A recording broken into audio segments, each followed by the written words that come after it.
मुंबईमधल्या संजय गांधी राष्ट्रीय उद्यानामध्ये मोठ्या प्रमाणावरती पाणी साचलेलं बघायला मिळतंय आणि यामुळे कान्हेरी गुफेच्या दिशेने जाणाऱ्या मार्गावरच्या तुमनीपाडा ब्रिजवरती अचानकपणे पाणी पातळीमध्ये वाढ झालेली आहे। त्यामुळे कान्हेरी गुफेच्या दिशेने फिरायला गेलेल्या पर्यटकांनी आणि मॉर्निंग वॉकला गेलेल्या हे जे पर्यटक आहेत ते अडकून पडलेले आहेत।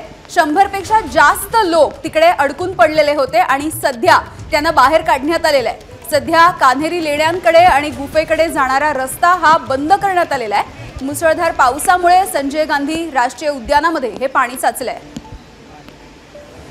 आणि याविषयी बोलूया। सत्यम सिंग आमचे प्रतिनिधी आपल्या सोबत आहेत। सत्यम, ही दृश्य आपण बघतोय, मोठ्या प्रमाणावरती हे पाणी साचलेलं आहे आणि 100 पेक्षा जास्त लोक अडकून पडलेले होते, मात्र सध्या त्यांना सुरक्षितपणे बाहेर काढलं गेलंय।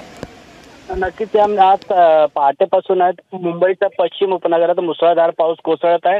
जोरदार पाऊस असल्यामुळे बोरिवलीतील संजय गांधी राष्ट्रीय उद्यानात आहेत कान्हेरी गुफेकडे जाणारा रस्त्यावर आहे तर तुमनीपाडा ब्रिज आहे। या ब्रिजवर पाणी भरलं आणि अचानकपणे पाणी पातळीत वाढ झाली आणि मोठ्या प्रमाणात पर्यटक सकाळी गेले होते। 8-8:30च्या सुमारास पर्यटक असतील किंवा मॉर्निंग वॉक करणारे ते लोक आतमध्ये अडकले होते। मात्र संजय गांधी राष्ट्रीय उद्यानाची सुरक्षा असतील किंवा पर्यटकांनी एक मानवी साखळी बनवून त्या तुमनीपाडा जो ब्रिज आहे त्या ठिकाणून लोकांनी सुटका घेतलेली आहे, बाहेर काढले आहेत।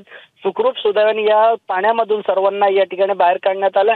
सध्या एकंदरीत आपण पाहिलं तर कान्हेरी गुफाकडे नॅशनल पार्क मधला जो रस्ता आहे संजय गांधी राष्ट्रीय उद्यानात तो आतापर्यंत बंद करण्यात आला। मागील 2 ते 2.5 तासापासून पावसाचा जोर कमी आहे, त्यामुळे हळूहळू पाणी कमी व्हायला सुरुवात झालेला आहे।